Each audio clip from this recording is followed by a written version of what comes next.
Okay बच्चे लोग start किया जाए। कल आप लोगों को मैंने प्रिंसिपल ऑफ सुपरपोजिशन बताया। आज हम लोग प्रिंसिपल ऑफ सुपरपोजिशन के न्यूमेरिकल्स करेंगे, है ना।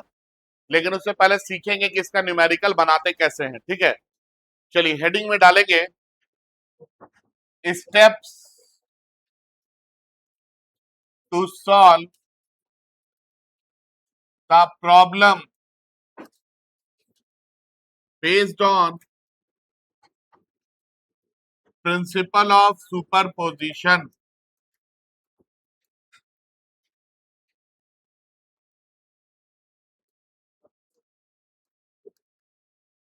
Steps to solve the problem based on principle of superposition.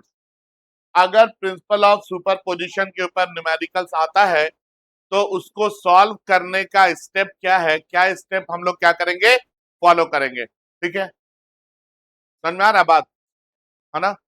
चलिए सुनेंगे अभी तक। देखिए सबसे पहला स्टेप, आपको क्वेश्चन में जो भी देगा उस क्वेश्चन के हिसाब से आपको डायग्राम बनाना है। क्या बनाना है? डायग्राम, ठीक है। तो सबसे पहले स्टेप में हम लोग लिखेंगे draw the diagram as per the question. क्या लिखेंगे? स्टेप 1 में रहेगा कि क्वेश्चन के हिसाब से डायग्राम बनाना है, ठीक है। लिखिए स्टेप 1। स्टेप हेडिंग में डाले इसको, इसको हेडिंग में डालिए।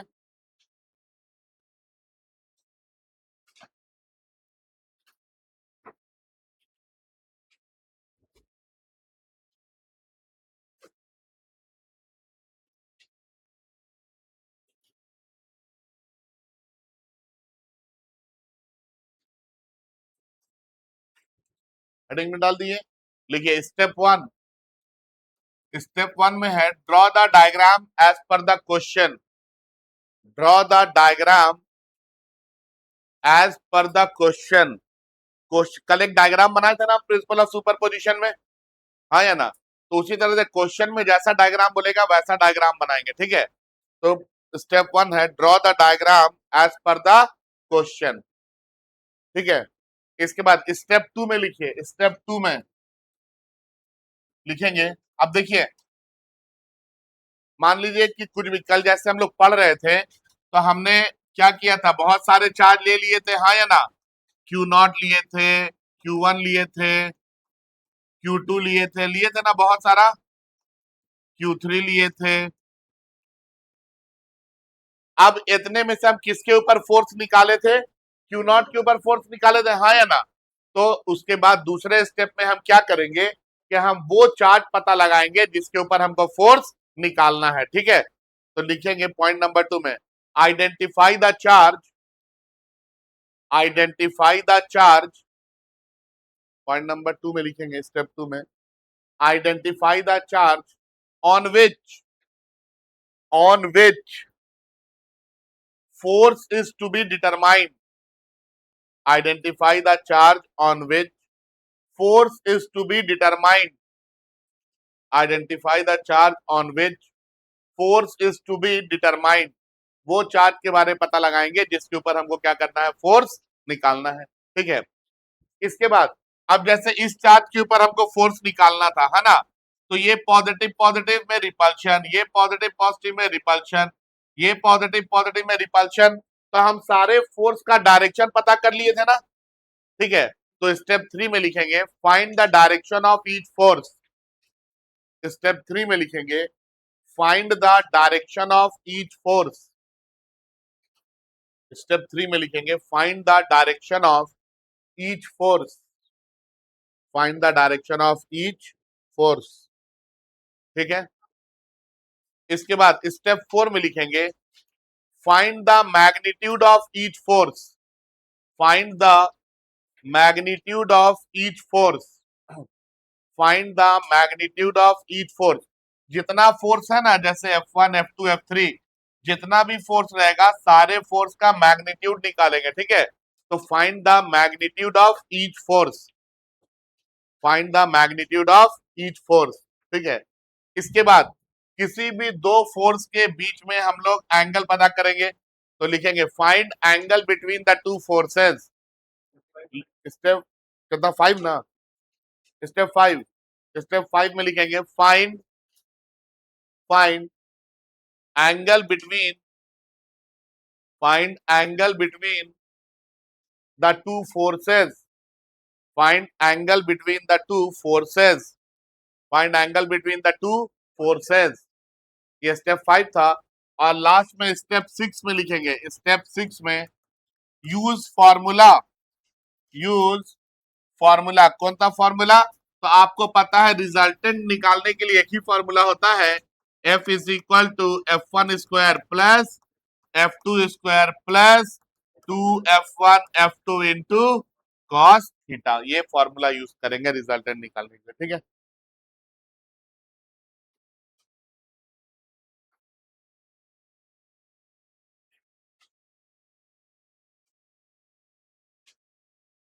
ये मैंने स्टेप बता दिया। अब प्रिंसिपल ऑफ सुपरपोजिशन के ऊपर कहीं पे भी सवाल आएगा ना, तो बस यही स्टेप है जिससे कि आप उसको सॉल्व कर लेंगे आसानी से, ठीक है। चलिए लिखेंगे अब सवाल, क्वेश्चन, क्वेश्चन लिखेंगे।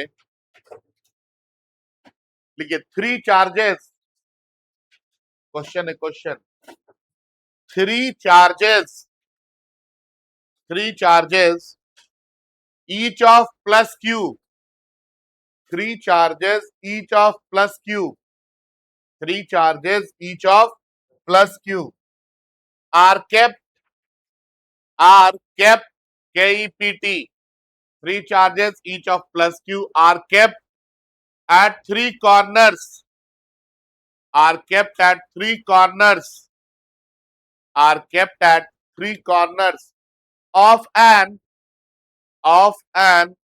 equilateral triangle, of an equilateral triangle, of an equilateral triangle of side A small a, of side A small a, full stop। Find electrostatic force, find electrostatic force acting on, find electrostatic force acting on, find electrostatic force acting on any one of the charge, acting on any one of the charge, acting on any one of the charge due to other two charges, acting on any one of the charge due to other two charges, due to other two charges, ठीक है। एक question हम बताते हैं आप लोगों को, उसके बाद आप लोग खुद से बनाइएगा, है ना। क्वेश्चन पढ़िए पहले क्या बोल रहा है। बोलता है तीन चार्ज है, हर चार्ज का वैल्यू कितना है? प्लस क्यू है। कहां पे रखे हैं? इक्विलैटरल ट्रायंगल के तीन कॉर्नर पे। इक्विलैटरल ट्रायंगल का साइड कितना है? ए। तो डायग्राम स्टेप 1 बताइए क्या है? Draw the diagram as per the question. अब आप बताइए क्वेश्चन के हिसाब से डायग्राम में क्या होना चाहिए? एक इक्विलैटरल ट्रायंगल होना चाहिए। क्वेश्चन के हिसाब से डायग्राम में क्या होना चाहिए? एक इक्विलैटरल ट्रायंगल, और इस इक्विलैटरल ट्रायंगल का साइड कितना? ए। ठीक है। इसके तीन कॉर्नर पे तीन चार्ज रखना है, तीनों कितने का? प्लस क्यू का, ईच ऑफ प्लस क्यू। चलिए रख दिए यहां पे। क्या डायग्राम क्वेश्चन के हिसाब से बन गया? बन गया ना। इक्विलैटरल ट्रायंगल होना चाहिए था, साइड ए होना चाहिए था, तीन कॉर्नर पे तीन चार्ज होना चाहिए था। क्वेश्चन आगे पढ़िए।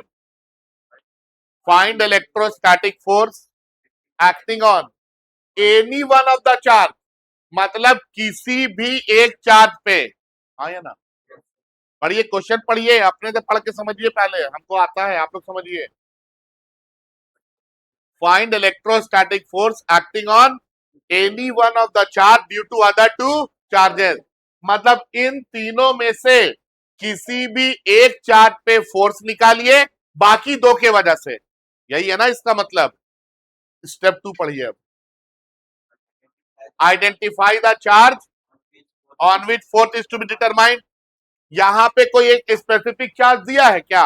मतलब तीनों में से किसी एक को चुन सकते हैं हम। हम इसको चुन लिए कि इसके ऊपर फोर्स निकालेंगे, ठीक है। तो बताइए इसके ऊपर फोर्स लगाएगा कौन कौन? ये वाला चार्ज और ये वाला चार्ज लगाएगा, लगाएगा ना। अब देखते हैं अगला स्टेप क्या है, फाइंड डायरेक्शन। तो इसके वजह से भी इसके ऊपर डायरेक्शन निकालेंगे और इसके वजह से भी इसके ऊपर डायरेक्शन निकालेंगे। देखते हैं डायरेक्शन निकाल के। देखिए ये पॉजिटिव, क्या होगा पॉजिटिव पॉजिटिव में? रिपल्शन होगा, रिपेल करेगा तो ये इधर जाएगा, जाएगा ना। इस फोर्स को मैंने बोल दिया F1, क्या बोल दिए? F1। इसी तरह से ये पॉजिटिव क्या होगा पॉजिटिव पॉजिटिव में? रिपेल करेगा तो इधर जाएगा। इस फोर्स को मैंने बोल दिया F2, क्या बोल दिए बाबू? F2, ठीक है। अब आगे बताइए, क्या एक पॉइंट पे दो वेक्टर काम कर रहा है? और जब भी एक पॉइंट पे दो वेक्टर काम करेगा तो क्या निकालना होगा? रिजल्टेंट निकालना होगा। और रिजल्टेंट निकालने के लिए हम क्या करते हैं? पैरेललोग्राम बनाते हैं पहले। तो यहां पे भी हम क्या करेंगे? पैरेललोग्राम बनाएंगे। और इस पैरेललोग्राम का जो डायगोनल होगा वो हमको क्या देगा? रिजल्टेंट दे देगा। तो इस पैरेललोग्राम का जो डायगोनल है हमको क्या दे रहा है? रिजल्टेंट दे रहा है। और रिजल्टेंट को हम क्या बोल दिए? F, ठीक है। चलिए हो गया इतना काम। स्टेप 3 तक कंप्लीट हो गया ना। एक पॉइंट पे दो वेक्टर काम करेगा तो ऐसे पैरेललोग्राम बना के रिजल्टेंट दिखाना है, ठीक है।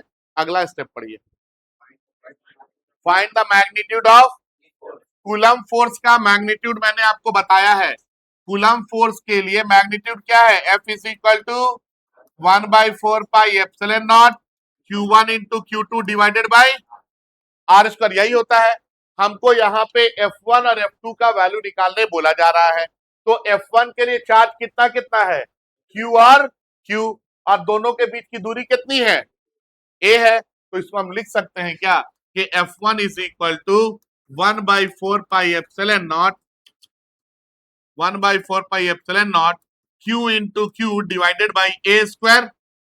तो इसको और क्या लिख सकते हैं? F1 is equal to 1/4πε0 Q square by A square. F1 का मैग्नीट्यूड निकल गया। दोनों फोर्स का मैग्नीट्यूड चाहिए ना। अब F2 का ही बताइए। F2 के लिए बताइए चार्ज कितना कितना है?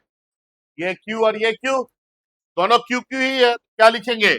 F2 is equal to 1/4πε0 Q into Q divided by A square. तो ये क्या आ जाएगा? F2 is equal to 1/4πε0 into Q square by A square. अच्छा बाबू देखिए तो क्या F1 F2 बराबर हो गया क्या? चलिए तब तो और अच्छा हो गया, F1 F2 बराबर हो गया तो ठीक है। आगे बढ़े, 4 स्टेप तक हो गया, 5वां में आइए, क्या बोल रहा है? Find angle between the two forces. अब देखिए ये इक्विलैटरल ट्रायंगल है तो ये एंगल कितना होगा? 60 डिग्री। तो वर्टिकली ऑपोजिट में ये एंगल भी कितना होगा? 60 डिग्री होगा। समझ गए बात? हाँ या ना? ये 60 है तो ये भी क्या होगा? 60। तो बताइए F1 और F2 के बीच में कितना एंगल? 60 डिग्री। हो गया, स्टेप 5 खत्म। आगे बोलिए। यूज फॉर्मूला, कौन सा formula? F is equal to F1 square plus F2 का square plus 2F1 F2 into cos theta, यही है ना। अब देखिए तो क्या F2 और F1 बराबर है? तो F2 के जगह भी F1 लिख दे। तो F इज इक्वल टू क्या आ जाएगा? F1 स्क्वायर प्लस F2 के जगह भी F1 लिखेंगे तो F1 square plus 2F1 into F1 into cos 60 degree. Theta 60 निकाले ना। बताइए F1 square plus F1 square कितना होगा? ये 2F1 square plus 2F1 into F1 क्या आ जाएगा? 2F1 स्क्वायर इंटू कॉस 60 का वैल्यू 1/2। ये 2 और ये 2 क्या होगा? कट जाएगा। कितना जा रहा है ये? 2F1 square plus F1 square आ रहा है, इधर देखिए 2F1 square plus F1 square क्या आ जाएगा? ये square root of 2F1 square plus F1 square कितना होगा? 3F1 square. F1 स्क्वायर और ये रूट है तो F1 तो बाहर निकल जाएगा, अंदर में कौन रह जाएगा? √3F1। और F1 का वैल्यू कितना निकाले हैं आप लोग? 1/4πε0 q square by a square. बस ये आपका आंसर आ गया और कुछ नहीं, है ना? आसान। बनाइए।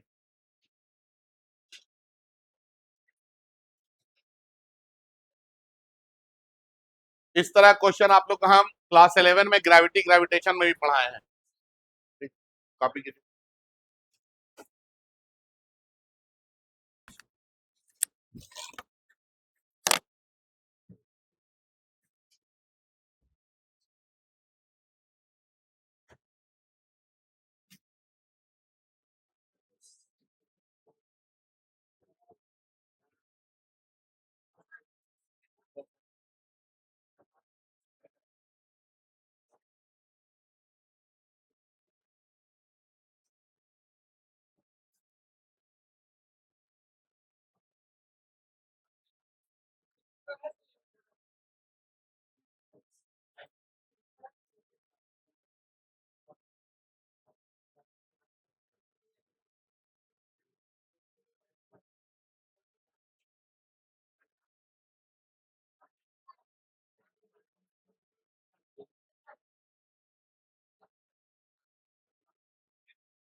आगे बढ़े।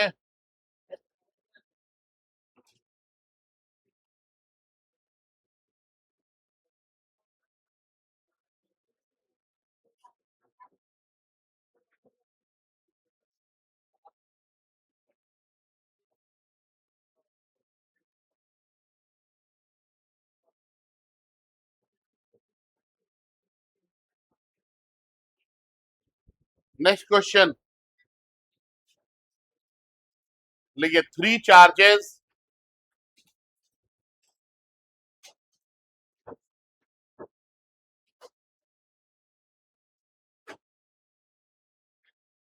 बोले ना, 3 charges each of plus q, each of plus q are kept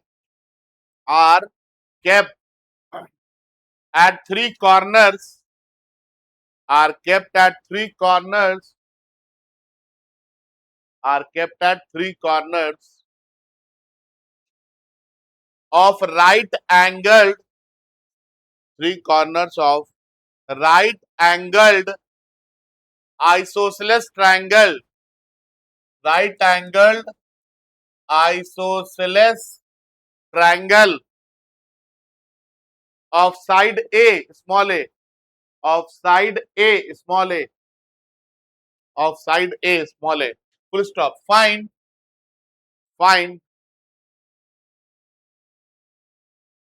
electrostatic force, find electrostatic force acting on charge, acting on charge, find electrostatic force acting on charge kept at right angle, acting on charge kept at right angle, acting on charge kept at right angle. ठीक है, √2 q square by, हाँ ठीक है, बनाइए।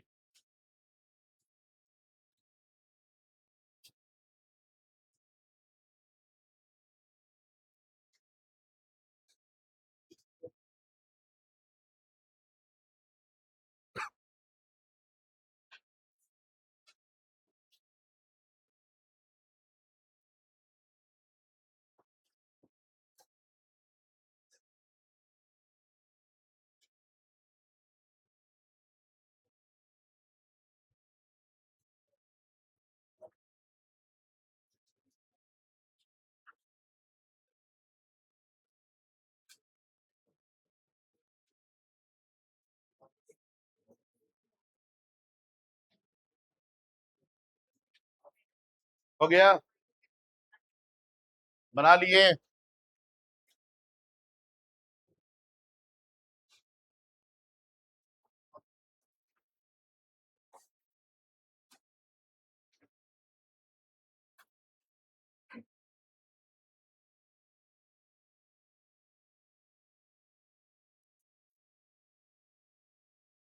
चलिए देखेंगे इस बार का सवाल क्या है ना,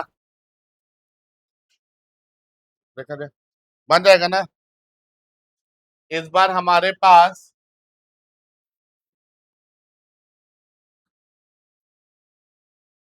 राइट एंगल आइसोसेलेस ट्रायंगल है।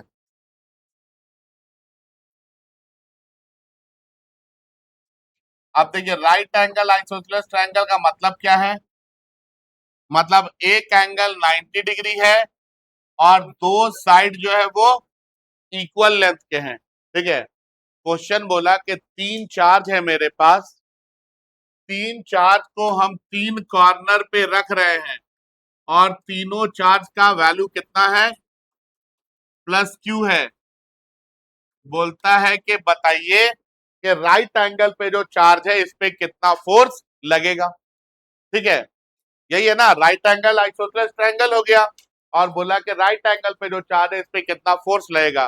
तो बताइए ये वाले चार्ज पे फोर्स लगाएगा कौन कौन, एक ये वाला चार्ज लगाएगा और एक ये वाला लगाएगा, यही दोनों लगाएगा ना। ठीक है, चलिए देखते हैं तब इधर।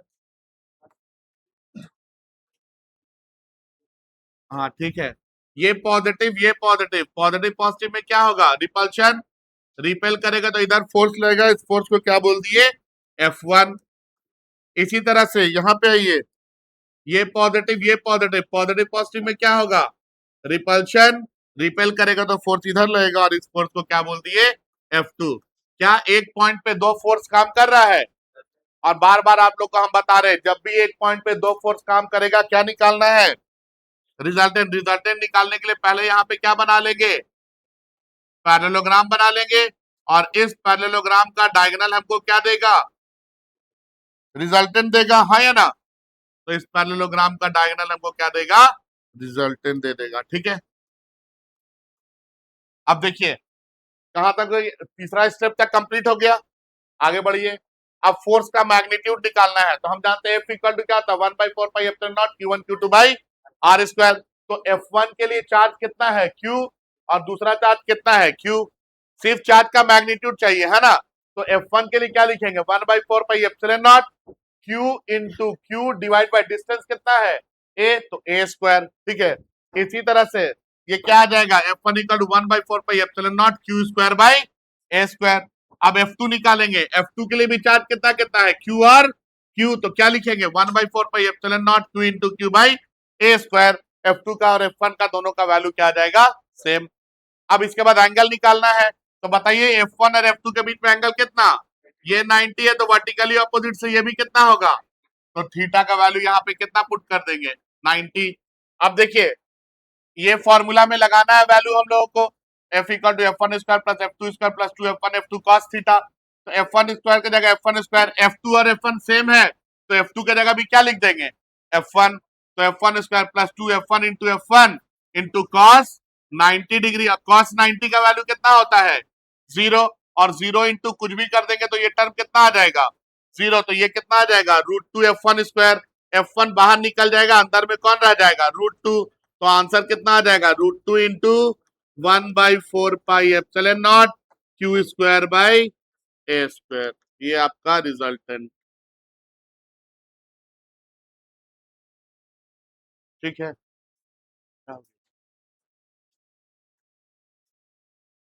ओके बनाइए, बिल्कुल सेम है, सिर्फ फिगर चेंज हुआ है, बना लिए थे। गुड,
हो गया बच्चे लोग।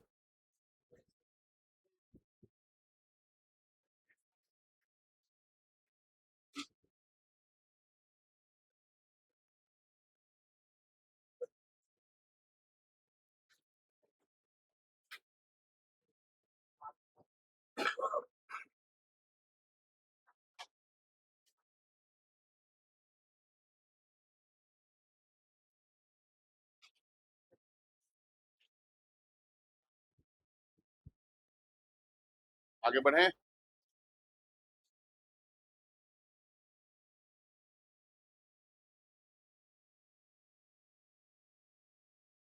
अगला सवाल लिखेंगे। इस तरह क्वेश्चन मिलेगा तो बना लेंगे, 3 मार्क्स के लिए सब क्वेश्चन है। लिखिए अगला सवाल, लिखेंगे three charges of of plus Q comma plus Q and minus Q, three charges of plus Q comma plus Q and minus Q, plus Q and minus Q are kept at three corners are kept at three corners of an equilateral triangle. Three corners of an equilateral triangle. Three corners of an equilateral triangle of side. Three corners of an equilateral triangle of side A, small a, of side A, small a. Full stop. Find electrostatic force. Find electrostatic force acting on any one.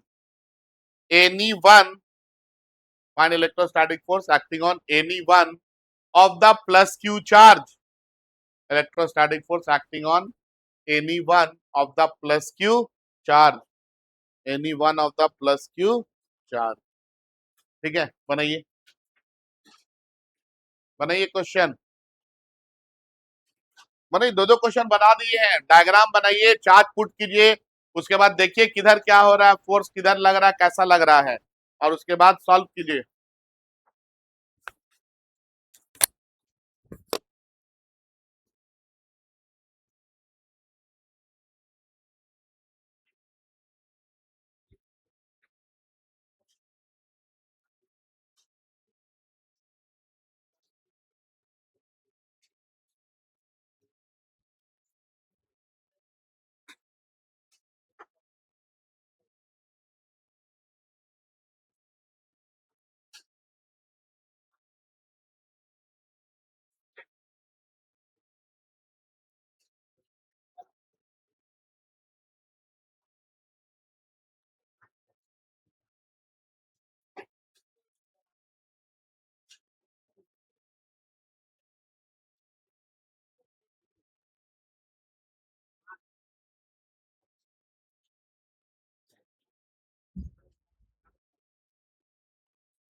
बन गया मेरे प्यारे बच्चों,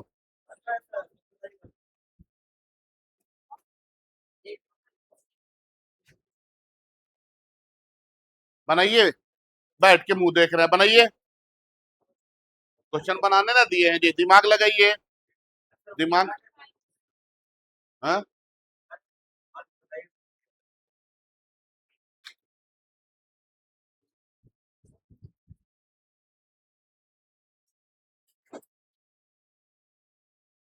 नहीं नहीं यार, ठीक तो बना रहे, बनाइए ना।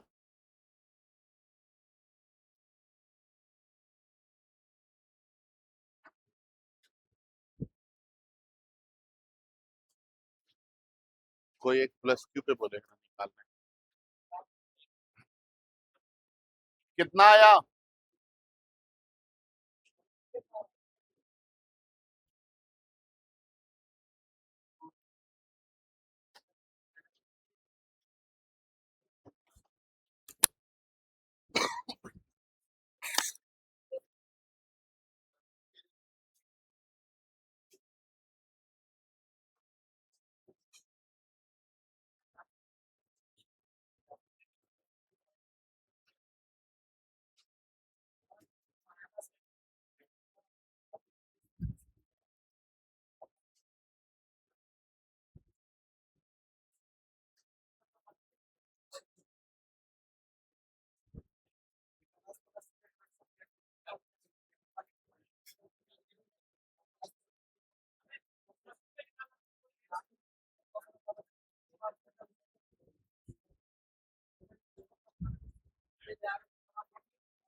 सब लोग आए answer F1 1/4πε0 q square by a square. चलिए देखते हैं, है ना, क्या बोला, सवाल सुनेंगे। क्वेश्चन बोल रहा है कि एक इक्विलैटरल ट्रायंगल है, इस इक्विलैटरल ट्रायंगल का साइड कितना है, ए है, इसके 3 कॉर्नर पे 3 चार्ज रखे हैं, जिसमें से एक चार्ज प्लस क्यू, दूसरा चार्ज प्लस क्यू और तीसरा चार्ज माइनस क्यू है। यही बोला ना, बोला कि किसी भी एक प्लस क्यू चार्ज पे, किसी भी एक प्लस क्यू चार्ज पे आप फोर्स बताइए बाकी दोनों चार्जेस के वजह से, या तो इस वाले प्लस क्यू पे बताइए या इस वाले प्लस क्यू पे बताइए, आप जिसको बोलिएगा उसको ले लेंगे। ठीक है, ये वाला ले लीजिए। ठीक है, तो अब देखिए, पहले फोर्स का डायरेक्शन निकालना जरूरी है ना। सुनेंगे इधर, अगर हम आपको बोले कि ये पॉजिटिव है और ये भी पॉजिटिव है, पॉजिटिव पॉजिटिव में क्या होगा, तो आप क्या बोलेंगे, रिपल्शन होगा। रिपल्शन होगा तो फोर्स लगेगा ना, इस फोर्स को क्या बोल दिए, F1 बोल दिए। आगे बढ़िए, ये पॉजिटिव और ये नेगेटिव, नेगेटिव पॉजिटिव में क्या होता है, अट्रैक्शन होता है, हाँ या ना। तो जब अट्रैक्ट होगा तो ये इधर से इधर फोर्स लगेगा, अट्रैक्शन ऐसा ही ना होगा यार, रिपल्शन में दूर जाता है, अट्रैक्शन में नजदीक। तो ये वाला जो फोर्स है, इस फोर्स को क्या बोल दिए, F2। अब बताइए, क्या एक पॉइंट पे दो दो वेक्टर काम कर रहा है, और जब भी एक पॉइंट पे दो वेक्टर काम करता है तो क्या निकालना पड़ता है, रिजल्टेंट। क्या निकालते हैं, और रिजल्टेंट निकालने के लिए क्या करते हैं, पैरेललोग्राम बनाते हैं। क्या बनाते हैं, तो यहाँ पे बनाएंगे पैरेललोग्राम। पैरेललोग्राम मतलब जिसके ऑपोजिट साइड्स पैरेलल है और वो क्लोज फिगर है चार साइड से। तो ये मेरा बन गया पैरेललोग्राम, और इस पैरेललोग्राम का जो डायगोनल होगा, ये डायगोनल हमको क्या देगा, रिजल्टेंट देगा। तो ये मेरा रिजल्टेंट हो गया F। चलिए यहां तक तो हो गया। इसके बाद क्या बनाना है, निकालना है फोर्स का मैग्नीट्यूड, है ना। अब देखिए, फोर्स का मैग्नीट्यूड के लिए फॉर्मूला हम लोग पढ़े हैं, we know that F is equal to कितना होता है, 1/4πε0 Q1 into Q2 divided by R square. तो बताइए F1 के लिए चार्ज कितना कितना है, यहाँ पे भी Q और यहाँ पे भी Q है कि नहीं है, डिस्टेंस कितना है, A है। तो क्या लिखेंगे हम लोग, F1 is equal to 1/4πε0 Q into Q divided by A square. तो ये F1 का वैल्यू कितना आ जाएगा, 1/4πε0 into Q square by A square. F1 निकल गया। इसी तरह से F2 का वैल्यू बताइए बाबू, क्या लिखेंगे, 1/4πε0, चार्ज कितना कितना F2 के लिए, आप लोग को हम बार बार बोले हैं, जब कूलम फोर्स निकाल रहे होते हैं तो बाबू चार्ज को माइनस प्लस कुछ नहीं करना है, चार्ज का सिर्फ मैग्नीट्यूड चाहिए ना। याद है ये सब बात, आप लोग तो भूल भक हो जाते हैं तुरते में। तो ये नेगेटिव नहीं बोलना है, यहाँ भी चार्ज क्यू और यहाँ भी चार्ज क्यू। समझ में आ रहा क्या बोल रहे हैं, चार्ज का नेगेटिव या पॉजिटिव नहीं बोलना है, डायरेक्ट क्यू और क्यू है तो क्यू ही बोलना है। ठीक है, तो यहाँ पे फिर से हम लोग क्या करेंगे, q into q divided by a square. तो F2 का वैल्यू कितना आ गया, 1/4πε0 into q square by a square. ठीक है, क्या F1 F2 बराबर आ गया फिर से, ओके चलिए ठीक है। आगे बोलिए, F1 और F2 के बीच में एंगल कितना, हाँ देखिए ये वाला एंगल चाहिए हमको, अगर ये 60 डिग्री है तो ये बचा हुआ एंगल कितना होगा, 120। तो थीटा का वैल्यू कितना आ गया, 120 डिग्री। इसके बाद हमको फॉर्मूला लगाना है, F is equal to square root of F1 square plus F2 square plus 2F1 F2 into cos theta, यही होगा ना। This is equal to square root of F1 square plus F2 के जगह F1 लिख सकते हैं, अरे दोनों सेम है ना यार, इक्वल है ना वैल्यू। तो F2 की जगह क्या लिखेंगे, F1 square plus 2F1 into F1 into cos कितना 120 डिग्री। बताइए F1 square plus F1 square क्या आएगा? ये आ जाएगा 2F1 square plus 2F1 into F1 क्या होगा? F1 square. कॉस 120 का वैल्यू -1/2। कॉस 120 का वैल्यू, ये 2 और ये 2 क्या होगा? कट जाएगा। कितना आ गया? ये 2F1 स्क्वायर, ये माइनस ये plus, -F1 square. 2F1 square minus F1 square कितना आ जाएगा? Square root of F1 square. ये स्क्वायर है, ये रूट है, कैंसिल हो जाएगा, तो F1 मतलब आपका आंसर कितना है? 1/4πε0 Q²/S। क्या है था आंसर? ठीक है, ओके। जो लोग नहीं बनाए कॉपी कीजिए फास्ट। ये सब क्वेश्चन आप बनाइए, आप लोग प्रैक्टिस नहीं करते हैं घर जा करके, बस ड्यूटी निभाने आ जाना है मुंह उठा करके। कल पास उस हुए लोग, रिजल्ट आया तो? कौन नहीं हुआ?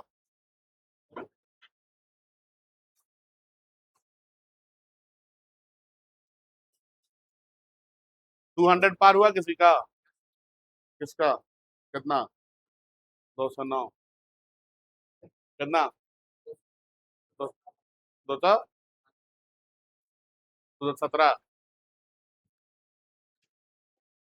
206। फिजिक्स में तो 50 का 50 आया। किसका? 44 आया। 44 आया। अरे वो लोग 2-3 को क्वेश्चन में गलत दे दिया था, कहाँ से 50 आएगा? आप लोग तो मार के चला आए होंगे कुछ भी। और वो मशीन से चेक हुआ होगा, वो क्वेश्चन किसी का नहीं आया होगा 50 क्योंकि मशीन से चेक किया होगा, क्वेश्चन ही रॉन्ग था तो आंसर आना मुश्किल था। 46 में। चलिए आगे बढ़े, आगे अगला सवाल।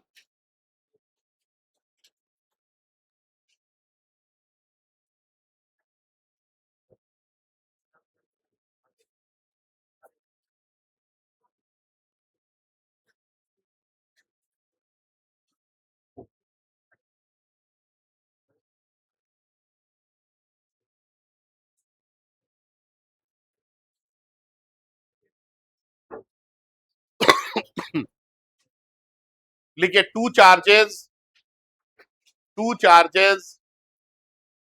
each of plus q, two charges each of plus q are kept are kept at distance 2a, are kept at distance 2a। हाँ, are kept at distance 2a, 2a, 2 into small a, are kept at distance 2a, full stop। find electrostatic force, find electrostatic force acting on charge, acting on charge plus q naught, acting on charge plus q naught, kept at midpoint, kept at midpoint of the line, kept at midpoint of the line joining the two charges, kept at midpoint of the line joining the two charges, kept at midpoint of the line joining the two charges। बनाइए।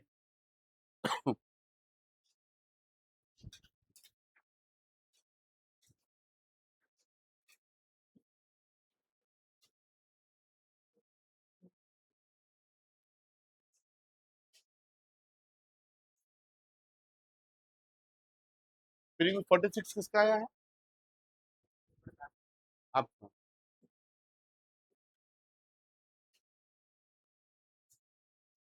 और chemistry में कितना है?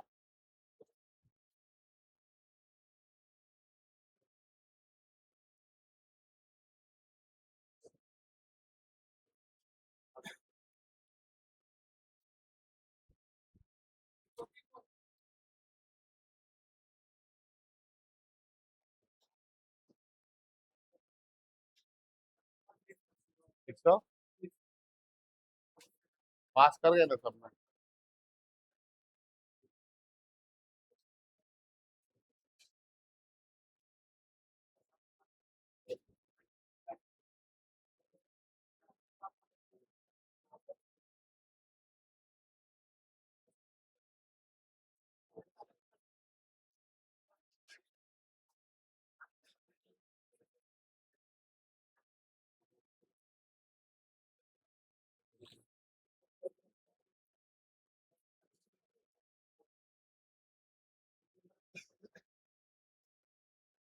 आगे answer.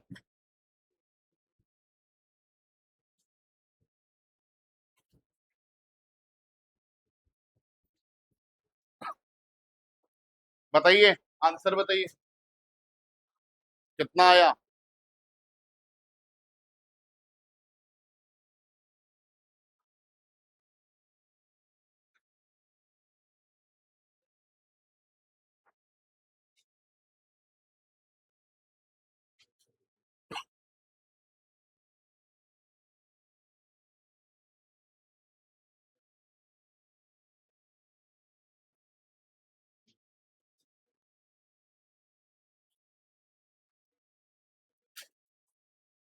बोलिए।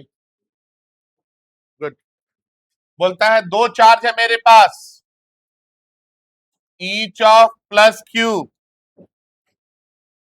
और ये दोनों चार्ज कितनी दूरी पे रखा हुआ है। ये दोनों चार्ज 2a दूरी पे रखा हुआ है। बोलता है इसके बाद सुनिए क्वेश्चन क्या बोल रहा, क्वेश्चन बोल रहा इन दोनों के सेंटर को जो लाइन ज्वाइन कर रहा है ना, इस लाइन के मिड पॉइंट पे एक चार्ज रख दिए हैं, कितना, प्लस क्यू नॉट। ये मिड पॉइंट पे है, मतलब यहां से यहां का दूरी a और यहां से यहां की दूरी भी a। बोलता है कि इस मिड पॉइंट पे जो चार्ज है बताइए उस पे कितना फोर्स लगेगा। यही बोला ना। अब देखिए, इस मिड पॉइंट वाले चार्ज पे फोर्स कौन कौन लगाएगा, एक ये प्लस क्यू लगाएगा और एक ये लगाएगा। तो पॉजिटिव पॉजिटिव में क्या होगा, रिपल्शन होगा। पॉजिटिव पॉजिटिव में क्या होगा, रिपल्शन। तो ये रिपेल करेगा तो इधर फोर्स लगेगा। इस फोर्स को कितना बोल दिए, F1। इसी तरह से ये पॉजिटिव में क्या होगा, रिपल्शन होगा, रिपेल करेगा तो इधर फोर्स लगाएगा।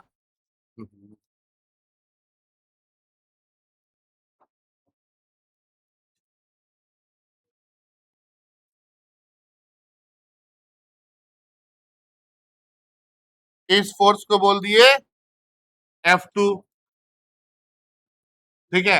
अब हमको बताना है कि रिजल्टेंट कितना होगा। एक पॉइंट पे दो फोर्स काम कर रहा तो रिजल्टेंट निकालना होगा ना। तो देखिए अब इधर सुनेंगे, यहां हम लोग जानते हैं F इक्वल टू क्या होता है, 1/4 pi epsilon not Q1 into Q2 divided by R square. तो बताइए यहाँ पे F1 के लिए चार्ज कितना कितना है, Q और Q नॉट। तो F1 इक्वल टू क्या लिखेंगे, 1/4 pi epsilon naught Q into Q not divide by, यहां से यहाँ की दूरी कितनी है ए, तो ए स्क्वायर। इसी तरह से F2 के लिए चार्ज कितना कितना है, Q और Q नॉट। F2 के लिए भी तो यही दोनों चार्ज है ना। तो क्या आ जाएगा, F2 is equal to 1/4 pi epsilon naught Q into Q naught divided by a square. आ जाएगा, सेम फॉर्मूला लगेगा। तो F1 और F2 का वैल्यू क्या हो गया, सेम हो गया। अब बताइए दोनों के बीच में एंगल कितना लग रहा है, थीटा बन रहा है ना। तो एंगल इज 180 डिग्री। थीटा कितना है, दोनों अपोजिट जा रहा, मतलब ये एंगल 180 डिग्री हो गया। ठीक है। इसके बाद हम लोग को फॉर्मूला यूज करना है, F is equal to square root of F1 square plus F2 square plus 2F1 F2 into cos theta. अब आप जानते हैं F1 और F2 इक्वल है या ना। तो F2 के जगह भी क्या पुट करेंगे, F1 पुट करेंगे। तो यह आ जाएगा F1 square plus 2F1 into F1 और इंटू कॉस कितना 180 डिग्री। ये F1 square plus F1 square कितना होगा, अरे F1 square plus F1 square कितना होगा, 2F1 square plus 2F1 into F1 कितना आ जाएगा, 2F1 स्क्वायर और कॉस 180 का वैल्यू -1। ये माइनस ये प्लस क्या आ जाएगा ये, तो ये आ जाएगा 2F1 square minus plus minus 2F1 square. 2F1 square minus 2F1 square कितना आ जाएगा ये, 0। तो आपका आंसर कितना हो जाएगा, 0। तो दिक्कत नहीं ना, बनाइए।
ये क्वेश्चन होमवर्क बना के आइएगा, है ना? ठीक है, ये क्वेश्चन जो दिए हैं इसको होमवर्क में बनाना है ना? ठीक है, आज का क्लास हम लोग करेंगे समाप्त।